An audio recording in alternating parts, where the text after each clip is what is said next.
Samantala, bukod sa Metro Manila, iimbestigahan na rin ng binuong panel ng Ombudsman ng flood control project sa buong bansa.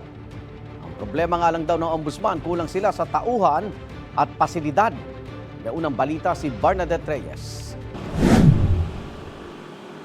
Pinalawig na ng Ombudsman ang panel na mag-iimbestiga sa mga flood control projects na hindi na lang sa Metro Manila. Entire Philippines na pinaiimbestigahan niya yung mga flood control projects. Hindi pa kasama ang gasto sa investigasyong yan sa hinihinging 6.39 billion pesos na budget ng Ombudsman para sa susunod na taon.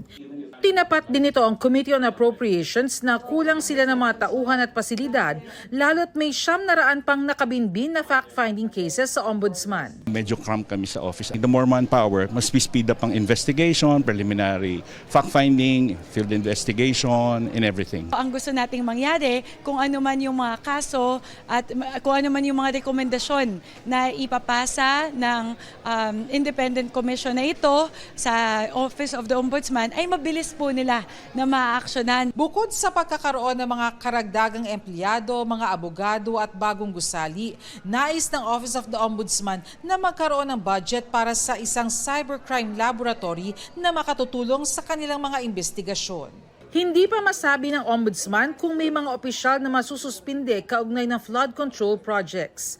Nagsumiti na sa Ombudsman ng unang batch ng mga ebidensya ang Commission on Audit at ang Department of Public Works and Highways kaugnay ng mga umano'y maanumalyang flood control projects. Meron po kasing period yun na pwedeng buksan, which is actually 3 to 10 years. So it can be opened anytime.